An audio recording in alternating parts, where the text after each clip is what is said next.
इस कार्यक्रम के पुण्यार्जक हैं गुणायतन परिवार। गुणायतन परिवार द्वारा भोपाल में बड़ी सार्थक पहल की गई है, जिसमें बच्चों को संस्कार युक्त और गुणवत्तापूर्ण शिक्षा देने का मौका मिल रहा है।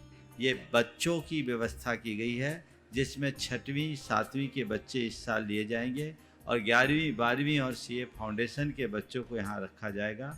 ये मेधावी छात्रों को प्रावीण्य के आधार पर उसे प्रविष्टि मिलेगी। पूरे देश भर से प्रविष्टियाँ आएगी। प्रत्येक कक्षा में मात्र 30-30 बच्चों का ही चयन होगा और चयनित बच्चे वे होंगे जो अपनी प्रतिभा के बल पर चुने जाएंगे और उनको एक प्रकार की स्कॉलरशिप दी जाएगी। ये छात्रवृत्ति के तहत पढ़ेंगे। गुणायतन के समाज कल्याण की दिशा में एक बहुत अच्छी पहल है और ये सार्थक पहल है। इसकी शुरुआत भोपाल से हो रही है। ये भोपाल वालों के लिए बहुत गौरव का विषय है। इसके लिए गुणायतन के साथ विद्यासागर इंस्टीट्यूट और सेज और एपीटी, इन तीनों को भी मैं बहुत बहुत आशीर्वाद देता हूँ।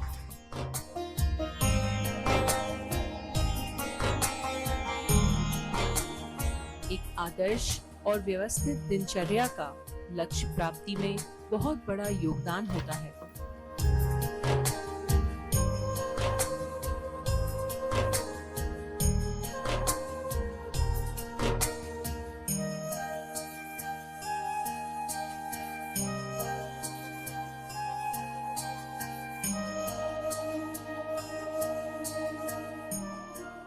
असत्य पर सत्य की विजय का,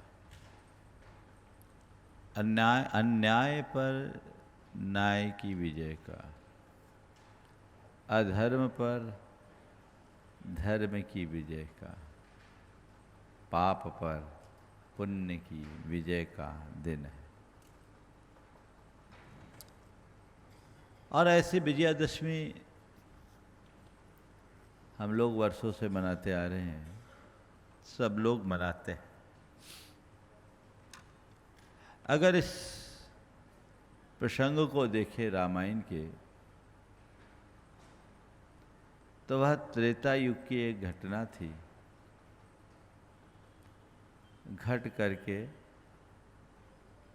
सिमट गई। एक आतताई रावण था, उसने श्री राम की सीता का हरण किया। रामचंद्र जी ने वानर सेना के साथ उस पर चढ़ाई की, उसे पराभूत किया, लंका पर विजय पाई और वे जीत कर विजयादशमी आज की तिथि में अपनी विजय पाई। ये घटना तो घट गई, अतीत की हो गई। आज हमें इससे क्या मिलेगा? उस रामायण से हमें क्या मिलेगा? हम लोग रोज रामायण सुनते हैं। इन नवरात्रियों के दिनों में पूरे देश में रामलीलाएं चलती हैं। ये बात अलग है कि लोग रामलीला देखते और रावण लीला करते हैं। आखिर उससे हमें क्या मिला? सबसे पहले तो मैं एक अति संक्षिप्त रामायण आपको सुनाता हूँ। अति संक्षिप्त रामायण,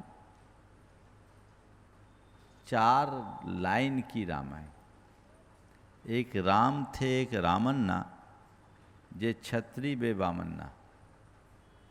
एक राम थे एक रावन्ना, जे छत्री बे बामन्ना। इनने उनकी नार चुराई, उनने उनको मारन्ना। इनने उनकी नार चुराई, उनने उनको मारन्ना। और बात बात में हो गो बातन्ना, और तुलसी ने लिख दो पोथन्ना। कहानी तो इतने में खत्म हो गई ना। अगर रामायण को एक घटना देखे और श्री राम और रावण को एक व्यक्ति की तरह हम देखते हैं, तो कहानी का सार तो इतने में ही खत्म हो जाता है। उससे हमें क्या हासिल हुआ? हमने उससे क्या पाया? हमें ये समझना है, हमें इस पर विचार करना है, हमें इसलिए सोचना है। इसलिए मैं कहता हूँ, रामायण को एक घटना की तरह मत देखो, रामायण को जीवन दर्शन के रूप में देखने की कोशिश करो। राम और रावण को दो व्यक्तियों के रूप में मत देखो, राम और रावण को दो वृत्ति के रूप में देखने की कोशिश करो। उस रावण का अंत हो गया, लेकिन आज भी रावण का दहन होता है। जब रावण मर गया तो रावण के दहन की जरूरत क्या है? और मैं तो ये देखता हूं कि हर साल रावण का कद बढ़ता है। पिछले साल 30 फीट का है तो इस साल 40 फीट का, अगले साल 50 फीट का हो। रावण का कद तो बढ़ रहा है ना। वर्षों से रावण को जलाने के बाद भी रावण नहीं मिट रहा है। क्यों? रावण का पुतला जल रहा है, रावणत्व तो आज भी पल रहा है। रावण के पुतले को जलाने का कोई अर्थ नहीं जब तक अंदर रावणत्व पले। संत कहते रावण का पुतला जलाकर क्या पाओगे? रावणत्व को जलाओ जो तुमने अपने भीतर पाल रखा है। दशहरा मनाना है ना, आध्यात्मिक दशहरा मनाओ, अंदर की विजयादशमी मनाओ, जीतो। आज भी रावण हमारे अंदर की शांति रूप सीता को हर लिया है, लेकिन विडंबना ये है कि हमारे भीतर का राम सो रहा है और लक्ष्मण भी निश्चेष्ट हो गया है। ऐसी दशा में उस रावण का अंत कैसे होगा? और जब तक रावण का अंत नहीं होगा, सीता सुरक्षित लौटेगी कैसे? हमने सुना है रावण के 10 मुख थे, इसलिए उसे दशानन कहा जाता था। 10 मुख वाला व्यक्ति कैसा होगा मुझे नहीं मालूम, लेकिन इसका अगर दूसरा अर्थ ले तो रावण के 10 रूप थे, और ये 10 रूप जो है प्रतीकात्मक है। यानी रावण अनेक रूपों में आया। उस जैसे 10 है ऐसा कहते हैं ना, वो अनेक रूप में अर्थ को प्रकट करने की एक अभिव्यक्ति भी हो सकती है।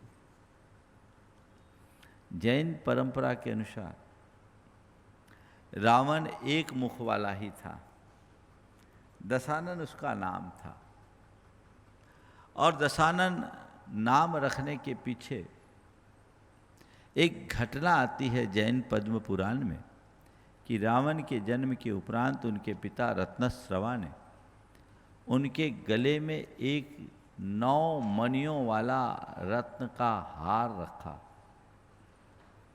उन 9 मणियों में रावण का मुख प्रतिबिंबित हुआ, तो प्रतिबिंबित 9 और एक मूल, ये 10 मुख प्रतिबिंबित दिखने के कारण एक साथ 10 मुख दिखा, इसलिए रावण का नाम दशानन रख दिया गया। आज हम उसे मानते कि रावण के 10 मुख थे। मैं बोलता हूं आज के रावण के 10 मुख नहीं, अब तो 100 मुख हो गए। जिधर देखो उधर रावण है। 10 दिशा होती है ना, 10 मुख के पीछे एक भाव ये भी हो सकता है, रावण के 10 मुख यानी 10 दिशाओं में रावण। हमारे भीतर का ज्ञान, हमारे भीतर का अहंकार, हमारे भीतर का मोह, हमारे भीतर की विलासता, हमारे अंदर की वासना, हमारे भीतर का स्वार्थ, हमारे भीतर का छल, हमारे भीतर का दर्प, हमारे भीतर का दंभ, हमारे अंदर का काम, हमारे अंदर का क्रोध, हमारे अंदर का लोभ, हमारे अंदर का मद, हमारे अंदर का मान, ये सब रावण है। इसने क्या कर रखा है? इसने हमारे अंदर की शीता को हरा है। ये शीता है हमारे अंदर की शांति। बोलो, आज शांति सुरक्षित है तुम्हारे पास? इसको कौन हर रहा है? इसे कौन हर रहा है? ये आज का रावण, और आज के शब्दों में कहूं तो आधुनिकता का रावण सबसे खतरनाक है, जिसने हमारी सोच को विकृत बना दिया, हमारे चिंतन को बिगाड़ दिया है, हमारी चेतना को कुंठित किया है। वो हमारे अंदर ये सब चीज़ें डेवलप कर रहा है, और इनको डेवलप करने से हमारे अंदर की शांति खंडित हो रही। संत कहते हैं रावण का आतंक बढ़ रहा है, इससे कोई खास खतरा नहीं। खतरा और परेशानी केवल इस बात की है कि राम बेसुध पड़ा है, वो सो रहा है, और लक्ष्मण निश्चेष्ट है। अगर अंदर का राम जाग जाए,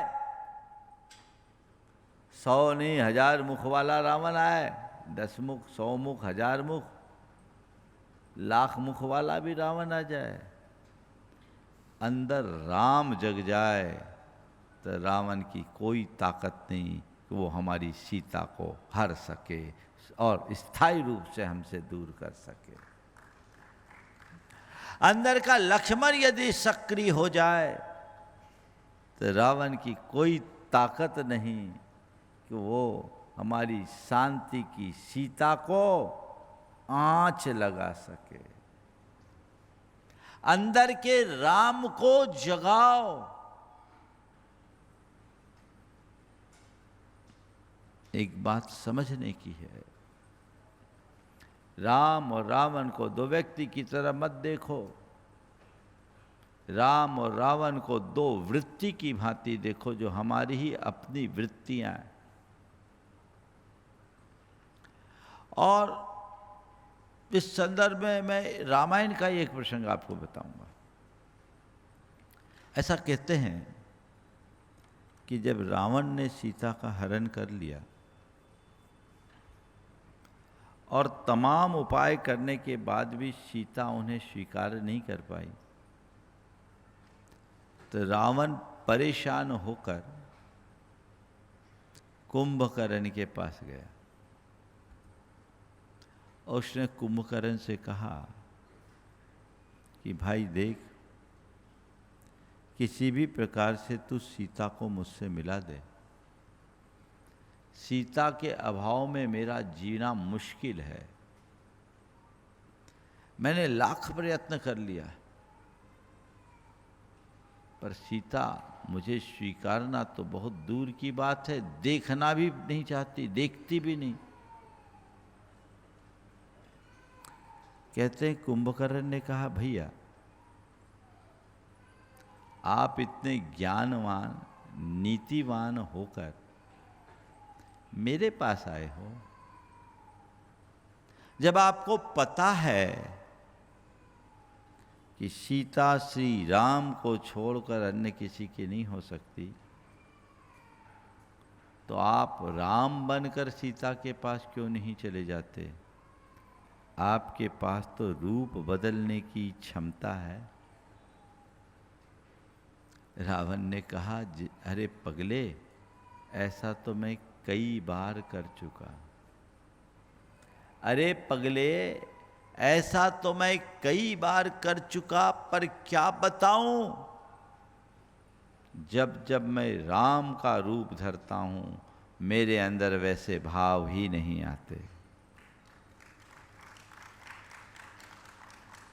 कहने का तात्पर्य ये है कि रावण जैसे आतताई के हृदय में भी यदि राम भाव जग जाए तो उसके जीवन में धर्म बोलेगा, मर्यादा बोलेगी, नीति बोलेगी, न्याय बोलेगा।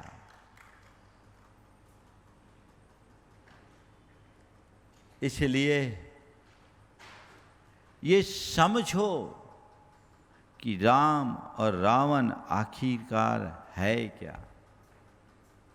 ये व्यक्ति नहीं, वृत्ति है। अपनी वृत्ति को बदलने की चेष्टा करो।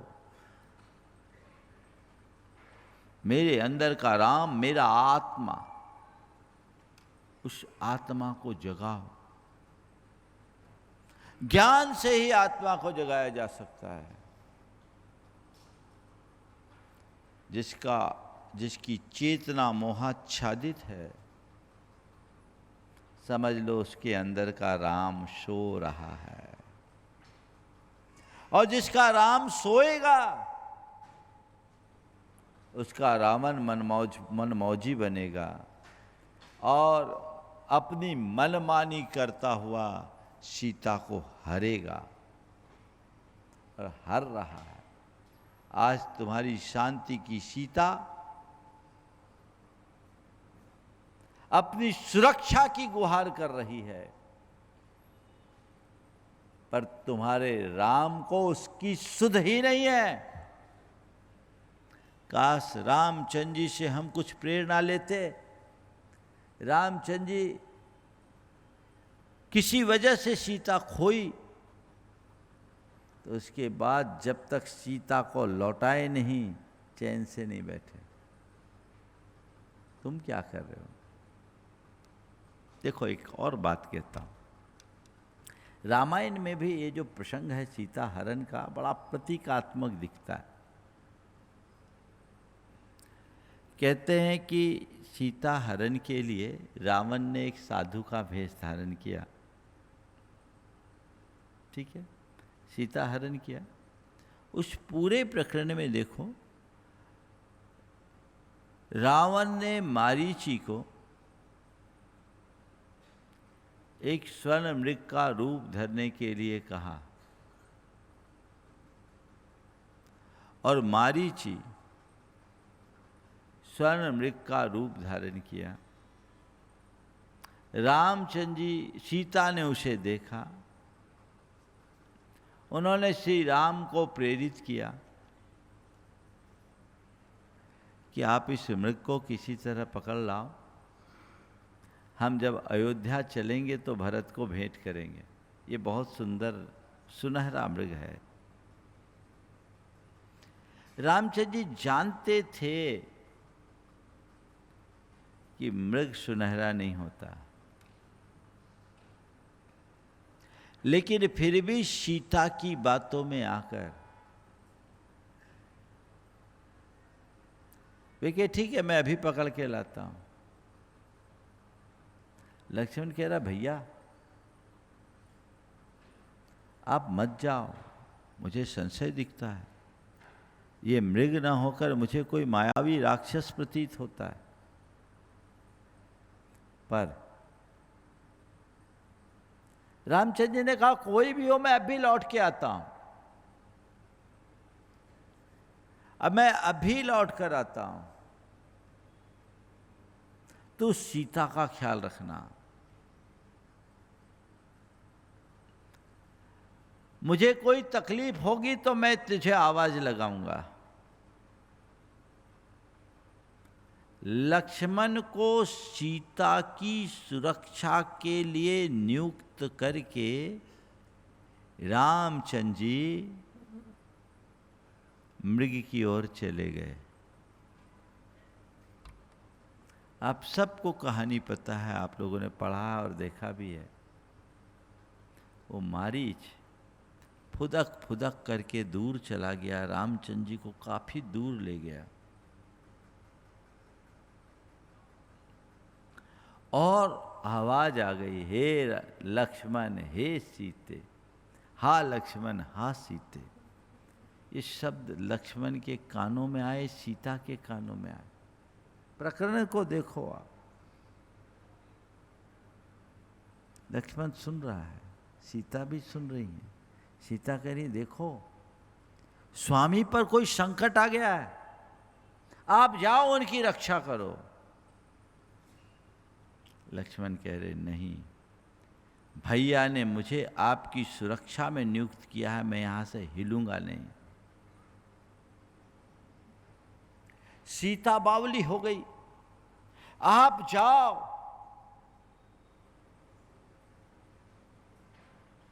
आप जाओ, भैया की रक्षा करो, इस समय उनको आपकी आवश्यकता है। कहते लक्ष्मण जी ने इसके बावजूद मना किया तो ऐसा तक लिख दिया लिखने वालों ने कि लक्ष्मण की भर्त्सना करते हुए सीता जी ने कहा कि तुम क्या सोचते हो, श्री राम के न रहने से मैं तुम्हारी हो जाऊंगी? ये कतई नहीं होगा। अब लक्ष्मण जी के पास कोई उपाय नहीं बचा। अब जाना पड़ा। ठीक है, मैं जाता हूं, पर मैं एक रेखा खींच देता हूं। आप किसी भी परिस्थिति में इस रेखा का उल्लंघन मत करना।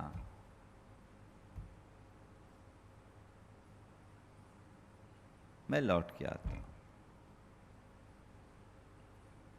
लक्ष्मण जी गए, उधर राम सलामत थे, कोई जरूरत नहीं थी। और इधर रावण ने अपना काम कर लिया, सीता ने लक्ष्मण रेखा को लांघ दिया। कहानी आप लोग पूरी तरह से जानते हो, सब परिचित।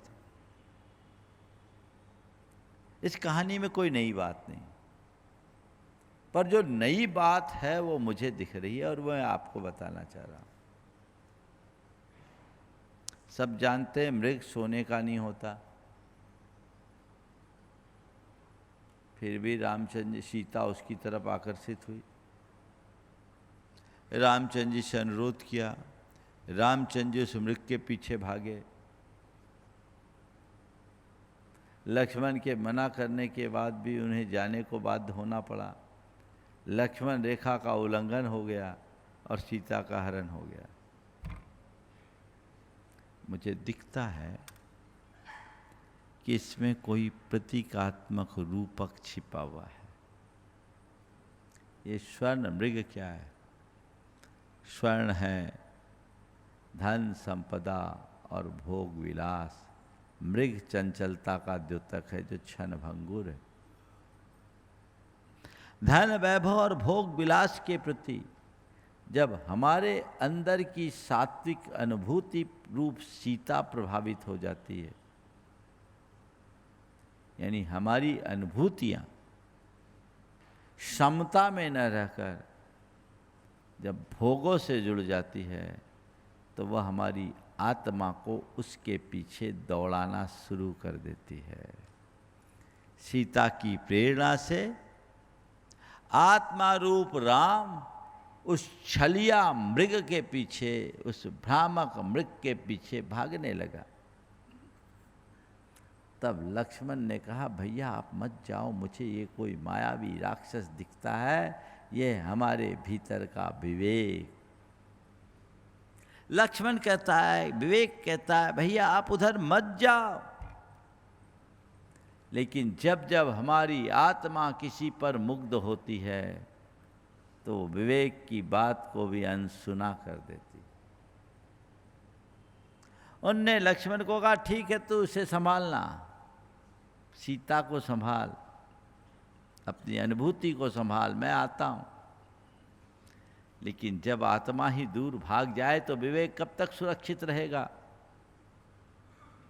अंदर की उमंगों ने, अनुभूतियों ने बार बार विवेक को बाध्य किया, तू भी उधर जा।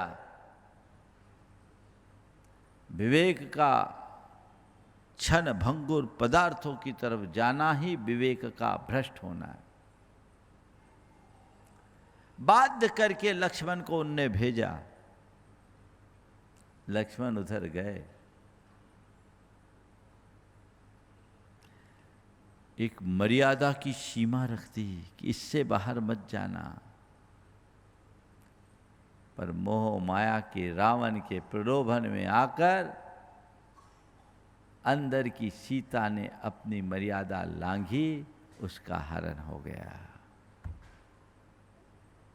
आज भी हर व्यक्ति के भीतर की सीता का हरण हो रहा है और उसके अंदर का राम किसी मृग के पीछे भाग रहा है।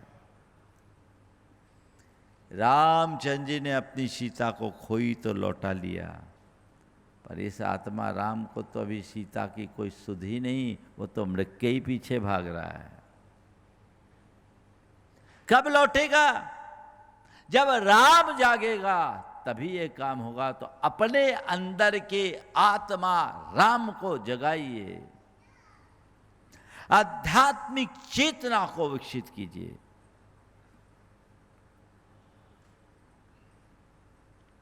तब काम बनेगा। आजकल लोग राम नाम तो राम का लेते हैं और काम रावण का करते हैं, तो क्या होगा?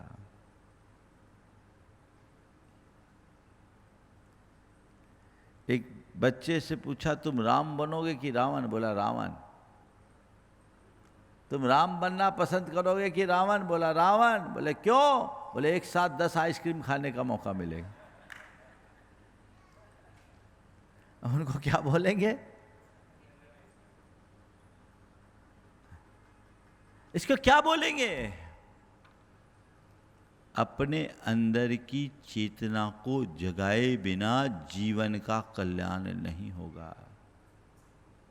रामचंद्र जी स्वयं कहते, देख बाहर के रावण का अंत तो मैंने कर दिया, वो मेरे बस का था, पर तेरे भीतर के रावण का अंत तो तुझे खुद राम बनकर करना होगा, कोई दूसरा नहीं कर सकता। तू अपने भीतर के राम भाव को जगाने का उद्यम कर, तभी तेरे अंदर के रावण का अंत हो पाएगा।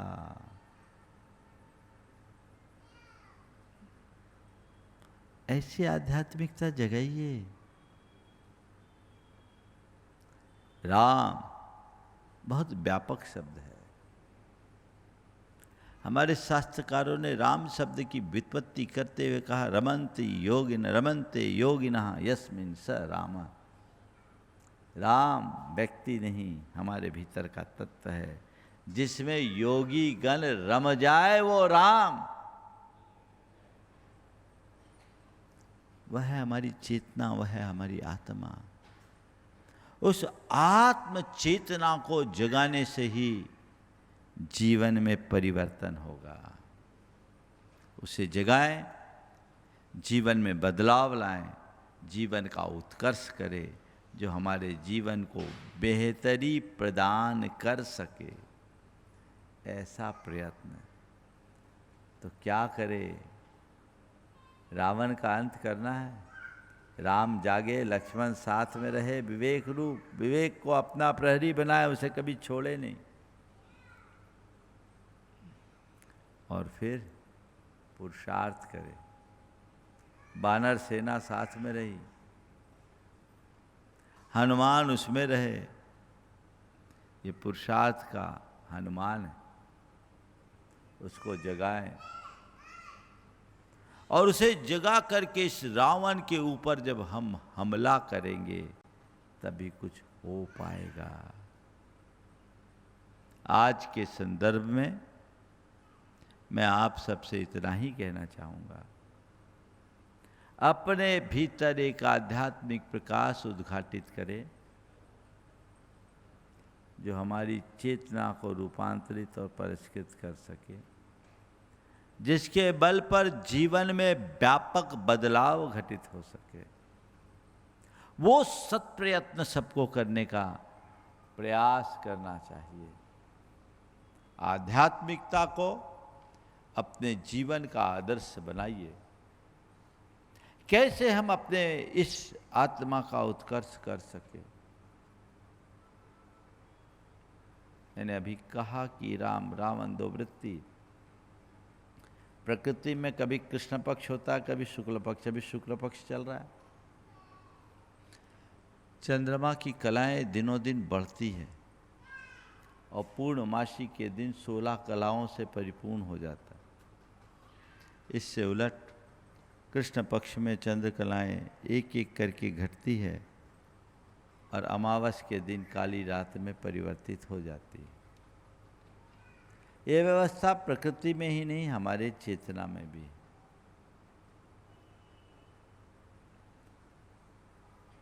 राम हमारी चेतना के शुक्ल पक्ष हैं, जो हमारी धर्म, हमारी नीति, हमारी मर्यादा के प्रतीक हैं, जो शुक्ल पक्ष के चंद्रकला की तरह हमारे चेतना का गुणात्मक विकास करते हैं, चेतना को परिपूर्णता प्रदान करते हैं। उसके उलट रावण हमारे अंदर का कृष्ण पक्ष है, जो अधर्म, अनीति और अमर्यादा का, अन्याय का द्योतक है, जो कृष्ण पक्ष की चंद्रकला की तरह हमारी चेतना को कलुषित करता है। इस कृष्ण पक्ष को शुक्ल पक्ष में परिवर्तित करना ही हमारा सबसे प्रबल पुरुषार्थ है। उस तरफ दृष्टि जगाइए और जीवन को आगे बढ़ाने का उद्यम कीजिए। ऐसा भाव हम जगाएंगे, सुनिश्चित रूप से हमारा जीवन आगे बढ़ेगा। बंधुओं, आज 2 अक्टूबर का भी दिन, आज विश्व अहिंसा दिवस के रूप में दिन मनाया जाता है। हिंसा आज रावण का ही रौद्र रूप है, वो बड़ा खतरनाक रूप ले रहे। हम अलग जगाए हिंसा को मिटाने की, हम अलग जगाए अहिंसक चेतना के विकास की। सारे संसार में अहिंसा का शंखनाद हो। ये तभी होगा जब हमारे अंदर की संवेदना जागृत होगी। आज पूरे संसार में संवेदनशीलता और सहअस्तित्व की भावना को विकसित करने की आवश्यकता है। अहिंसा और सहअस्तित्व के बदौलत ही हम संसार में से हिंसा को मुक्त कर सकते हैं, संसार को हिंसा से मुक्त कर सकते हैं। तो वो बदलाव चाहिए, अपनी चेतना में जगाए, इस भाव को जगाइए। हिंसा को रावण का ही एक रूप मानिए और राम बनकर अहिंसा के अस्त्र से हिंसा रूप रावण का अंत करने के लिए संकल्पित हो जाइए। सुनिश्चित रूप से वो हम सबके जीवन के कल्याण का कारण होगा। आज के इस दौर में सबसे बड़ी विडंबना यही है कि हम धार्मिकता को तो अपना रहे हैं, लेकिन आध्यात्मिकता से विमुख हो रहे हैं। हम उल्टा ही रास्ता अपना रहे हैं, पूजा राम की कर रहे हैं, काम रावण का कर रहे हैं, तो कैसे होगा। मैथिली शरण गुप्त की ये पंक्तियाँ मुझे बड़ी सार्थक दिखती है। जब देखिए विपरीत पथ ही हाय हमने ले लिया, जब देखिए विपरीत पथ ही हाय हमने ले लिया, श्री राम के होते हुए आदर्श रावण को किया। जब देखिए विपरीत पथ ही हाय हमने ले लिया, श्री राम के होते हुए आदर्श रावण को किया। हम हैं दुर्योधन के अनुज, तजकर युधिष्ठिर को अहो। हम हैं दुर्योधन के अनुज, तजकर युधिष्ठिर को अहो। सोचे भला तो फिर हमारा पतन दिन दिन क्यों ना हो। तो पतन तो दिनों दिन होगा। अपने आप को पतनोन्मुखता से बचाने के लिए हम संकल्पित हों, सही रास्ते को अंगीकार करें, सही पथ का अनुसरण करें, जिससे हमारा जीवन प्रशस्त हो सके और हम अपने जीवन में कुछ बेहतर घटित करने के लायक बन सकें। तभी सब कुछ सार्थक होगा। उल्टा काम करने से कभी भी सही परिणाम नहीं आ सकता। इस बात को हम कभी न भूलें। बंधुओं, एक दिन के अंतराल के बाद परसों से सिद्ध परमात्मा की आराधना का ये अनुपम अवसर हम सबको प्राप्त हो रहा है। वे सब बड़े भाग्यशाली हैं जिन्हें इस विधान में भागीदारी देने का सौभाग्य प्राप्त हो रहा है। कल तक कुछ लोग ऐसे आए जिनका नाम उन्हें कैंसिल करना पड़ा। कुछ आए कुछ गए, आना जाना तो लगा हुआ है, लेकिन ये मान करके चलिए लगभग नाम तो पूरे हो गए जो इस बार का टारगेट है। जिनका सौभाग्य उनको लाभ मिल रहा है, आप अपने सौभाग्य को और वृद्धिंगत करने की कोशिश करें और मन में ऐसा भाव जगाएं कि ये सिद्धों की आराधना मेरे जीवन की शुद्धि का आधार बने, ये मेरे जीवन का विशुद्ध पल हो, सिद्ध आराधना से शुद्धि तक पहुँचने का लक्ष्य बनाकर हम चले। इस भाव के साथ मैं यहीं पर विराम दे रहा हूँ। बोलिए अहिंसा परमो धर्म की। गुणायतन परिवार द्वारा भोपाल में बड़ी सार्थक पहल की गई है, जिसमें बच्चों को संस्कार युक्त और गुणवत्तापूर्ण शिक्षा देने का मौका मिल रहा है। ये बच्चों की व्यवस्था की गई है, जिसमें 6वीं 7वीं के बच्चे इस साल लिए जाएंगे और 11वीं 12वीं और सीए फाउंडेशन के बच्चों को यहाँ रखा जाएगा। ये मेधावी छात्रों को प्रावीण्य के आधार पर उसे प्रविष्टि मिलेगी। पूरे देश भर से प्रविष्टि आएगी। प्रत्येक कक्षा में मात्र 30-30 बच्चों का ही चयन होगा और चयनित बच्चे वे होंगे जो अपनी प्रतिभा के बल पर चुने जाएंगे और उनको एक प्रकार की स्कॉलरशिप दी जाएगी। ये छात्रवृत्ति के तहत पढ़ेंगे। गुणायतन के समाज कल्याण की दिशा में एक बहुत अच्छी पहल है और ये सार्थक पहल है। इसकी शुरुआत भोपाल से हो रही है। ये भोपाल वालों के लिए बहुत गौरव का विषय है। इसके लिए गुणायतन के साथ विद्यासागर इंस्टीट्यूट और सेज और एपीटी, इन तीनों को भी मैं बहुत बहुत आशीर्वाद देता हूँ।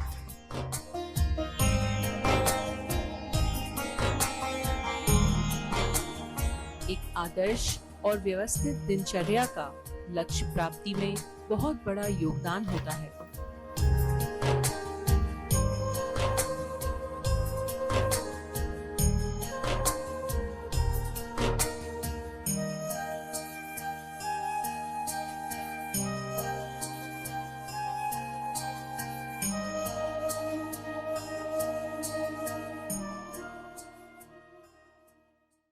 इस कार्यक्रम के पुण्यार्जक थे गुणायतन परिवार।